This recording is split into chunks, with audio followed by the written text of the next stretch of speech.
Brewers, welcome to the show. Today is all about rye, Hazy Rye IPA. 27% rye malt in here. This is a lovely golden beauty of a beer. I'm going to walk you through all of today from grain to glass. We're going to talk about our mash, our water, our boil, talk about our yeast. I'm going to show you how I dry hop. And I'm going to end it with a tasting of all of our wonderful hard wort. So sit back, relax, and enjoy the brew day.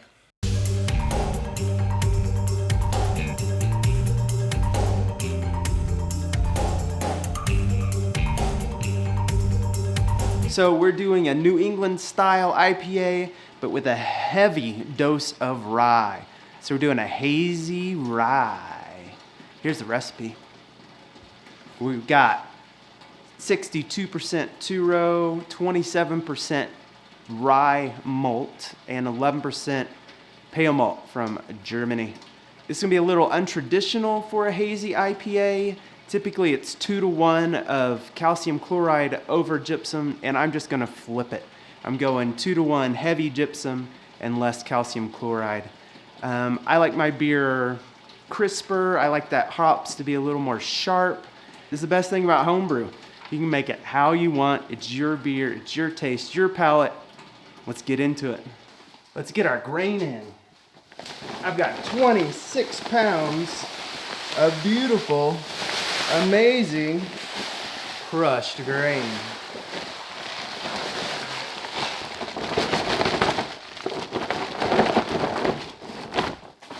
All right, here, watch me dough this in. Any balls of grain, you gotta break them up. This whisk is fantastic. It just demolishes grain balls. Check that out. Now it's time to add our salt, our gypsum, and our calcium. Boom, there we go. And our 88% lactic acid. This is going to help lower the pH and get it right where we need. I use brewing water, the link below, to help me figure out how much acid I need to lower my pH and how much minerals I need to bring up my levels to where I want them. Brewing water, you gotta use it. It's gonna be different for everybody. It's gonna be different for your water profile, but I highly suggest you playing around with your salts, with your water. You gotta do it, you gotta try it. All right, we'll get all this stirred in, and then we will let it sit and mash. We are 30 minutes in to our mash. Just gonna give a little stir. Now we're ready to put our wort into our boil kettle, but before we do that, we need to run this off and clear out any debris or any grain. This is just called Vorlauf. You just want this to run through. You want it to be clear. You want the grain to not be coming through this at all. If you have a false bottom, this is way too fast. If I have a brewing bag and it does not get stuck, so no worries. This is coming out nicely. Let's get it in the boil kettle. We just collected some beautiful wort into our boil kettle. Now I'm gonna fill this back up for the second time with some hot water. Water going in here is about 165 degrees. You can add whatever temperature of water you want. You can even add boiling water to this. The only guideline really is you don't want your grains going over 170. Above that is no man's land, and you don't want that. We're ready to get our wort into our boil kettle. First, we gotta lift this big bag out of here. Let me show you how I do it.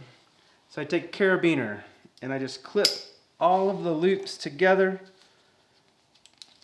You have to be careful not to let one of these seams dip down into the mash tun, because you don't want any grain. Oh, stay baby. You don't want any grain getting into the super clean wort that is all separated. Here we go. I got it all buckled. Check this out.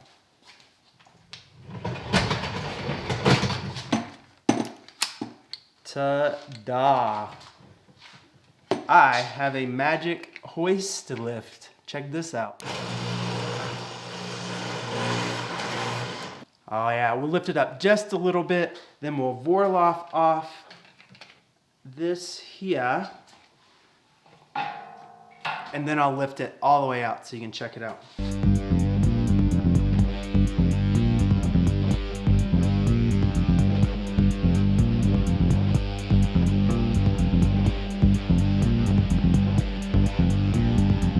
So we need to collect some more wort. We only got 15 gallons out of that. I would really like 16 to 17. Let's see how much more we can get. Let's give this bag a squeeze.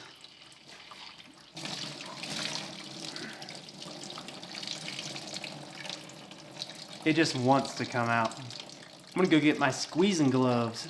As you can see, I have my extra fancy dish gloves. And we're gonna squeeze. But this has a ton of rye in it, and it definitely acts different than regular barley, or even a whole bunch of wheat for that matter. It definitely is sticky and gummy.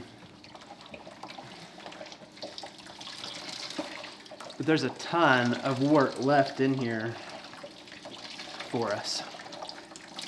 We just need about a half a gallon more. Or less. Or more. Man, these are slick. But it tastes delicious.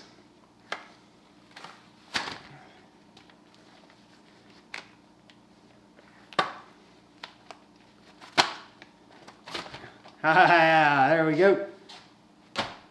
Let's get the boil on.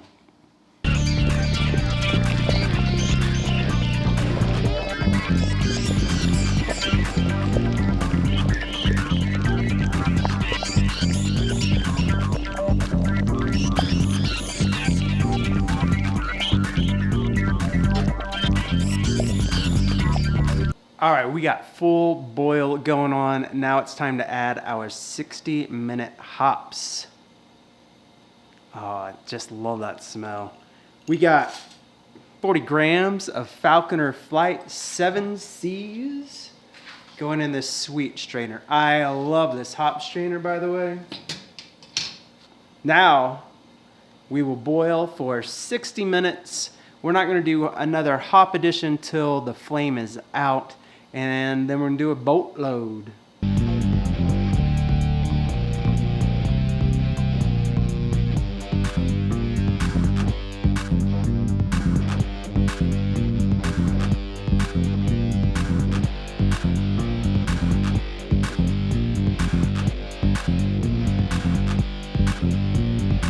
All right, we got 15 minutes left in our boil. Now I'm gonna put in our immersion worm chiller. Oh, woo! That's hot. That's too hot. Let me get some gloves. We got the world famous UV glove here.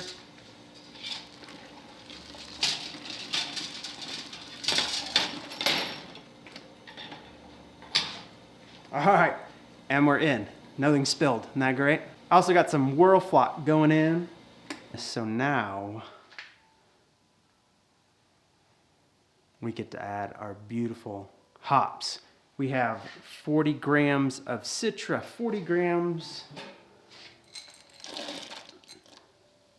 of Simcoe, 20 grams of Amarillo, and 20 of Centennial. I was gonna do just 40 more of Amarillo, but I was out. Our wort cooled all the way down. I pulled the hops out. I pulled the chiller out and I let it sit for about 10 more minutes just so that everything would settle down to the bottom. Right, 6 is our magic number on the fermenter. It's a 7-gallon fermenter, and anything over 6 gallons, typically I have blowout, so under 6 or on 6, good to go. All right, I'm gonna fill up this other one. There we go. Make sure your ball valves are closed. We got just under 7 gallons in here, and that is the right amount for this girl too. Let's get the lid on, get some yeast.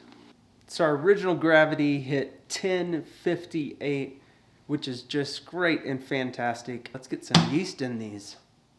Yeast, okay, there we go. This is the A24 by Imperial. It's called Dry Hop. So let's get it in there. Oh, so I harvested this yeast. There's a link below on how to do that. I take mine from the starter. It's a great way to save money and get more hands-on with your beer. Learn more about your yeast and what it's doing and what it likes. But I do know what else it likes. It likes wort. So let's get it in here.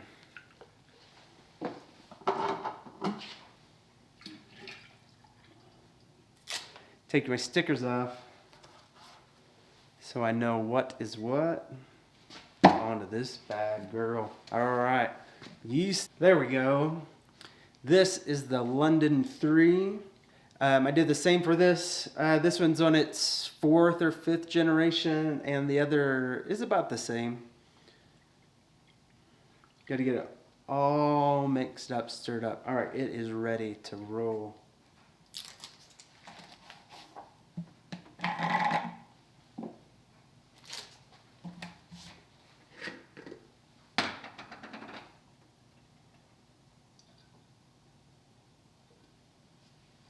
All right, I'm gonna shake these up a minute each. I'm gonna get some oxygen in there and get it all mixed up and get the yeast ready to just chomp down and eat up all the sugars. Now we'll put them in the fermenter. Ooh.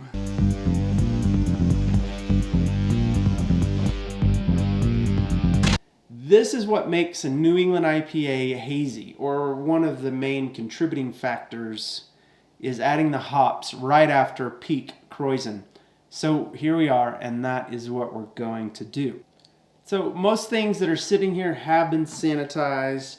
Our little tray has been sanitized in Star San. It is nice and clean. So have our tongs. I like to use rubber gloves just because I can sanitize them, and they're not greasy and oily like my hands. I am using some hop socks. These are fantastic. I love the hop socks. All right, let's get these beautiful hops in there. We have 40 grams of Citra, 40 grams of Simcoe, and 28 grams of lemon drop. And let's get it all in your home. All right, got that ready. Oh, I almost forgot. I am going to add some peppercorns.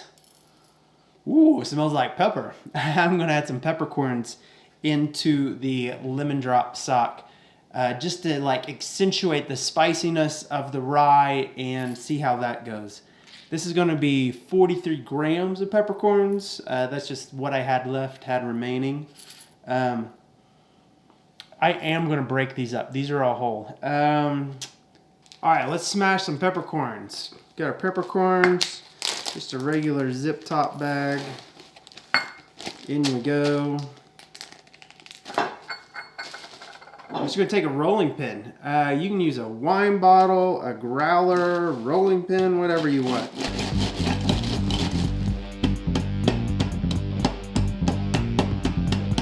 I'm just gonna give them some smashes just to break it up.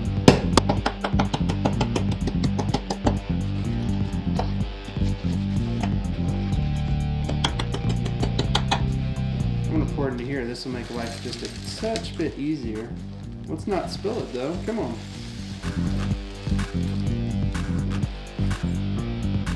Woo! That's some good old pepper. Okay, in we go.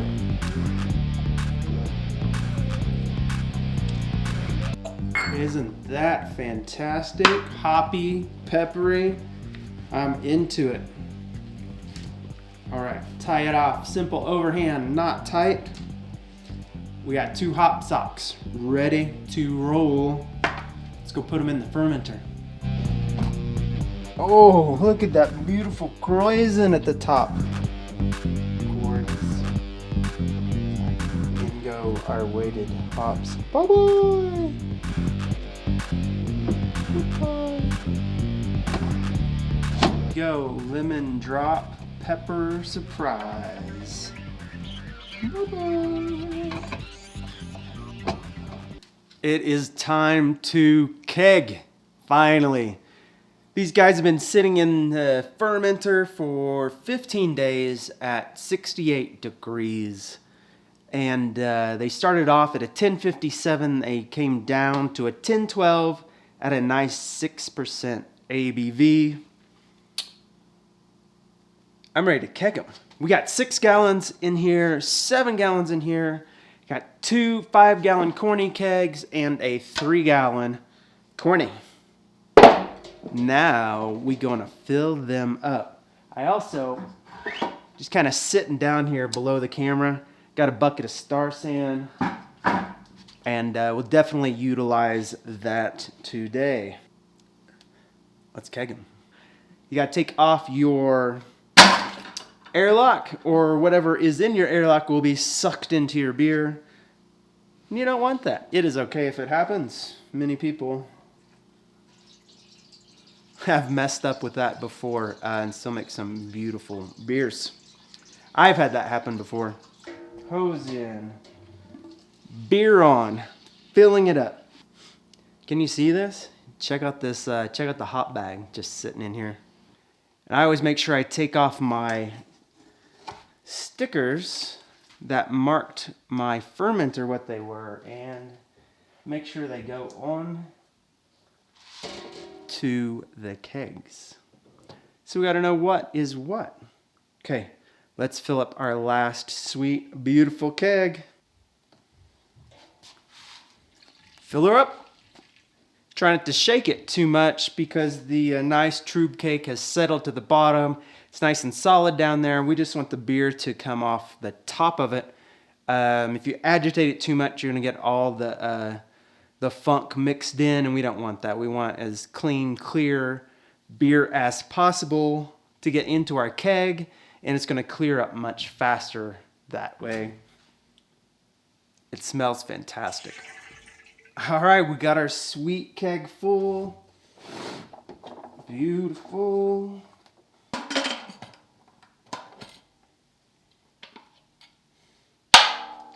All right, let me roll these over to the fridge and get some gas on them.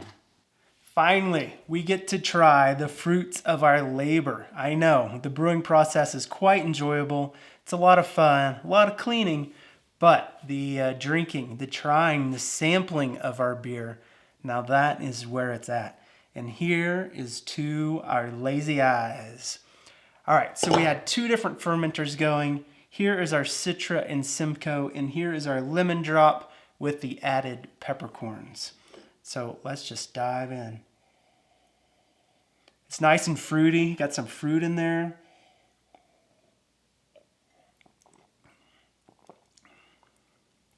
It's great, this is a great beer. It's not overly bitter, it's got some nice fruity stuff coming through.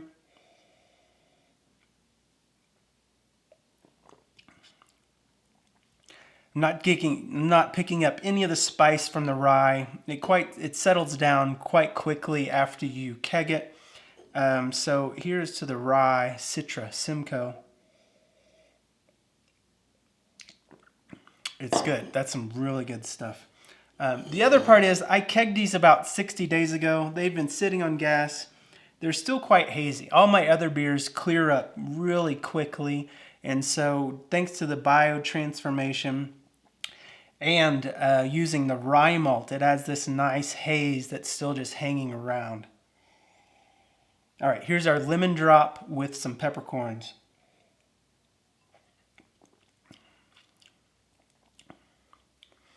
All the peppercorns have pretty much passed away by now. At the beginning, just like a week after we kegged it, the peppercorns were still kicking it. You could definitely taste them. And it added a nice little profile. I quite enjoyed it. It went well with the rye. The lemon hop drop, it's just a little bit too lemony. I put a full ounce in there. with a lot of Citra and Simcoe. At the beginning, after I kegged it, the lemon was way too overpowering and the pepper was in there. You could taste it. It was good. But now it's been 60 days since it's kegged. This is the very end of the keg. I waited a little bit too long to give the taste test, but it's okay. Life gets busy sometimes. The peppercorn, it's pretty much just all gone away. Pretty much. But the lemon hop has definitely calmed down. It's nice, adds a nice little lemon addition. You can barely pick it up anymore. So it just kind of fades over time. I like it. I would definitely brew this beer again. I would even try for more rye. I would only use rye if you're using a brew in the bag type of thing. This much rye is just going to totally clog up any type of false bottom if you're using that. I would add more peppercorn next time, and I would try different colors. They have pink and green and white, a lot of different peppercorn going out there. I think it married well with the rye. I wouldn't necessarily do it with every beer that I want to try, but it mixes it up. It's a nice taste. So cheers. Here's the Lazy Eye. Hope you enjoyed it.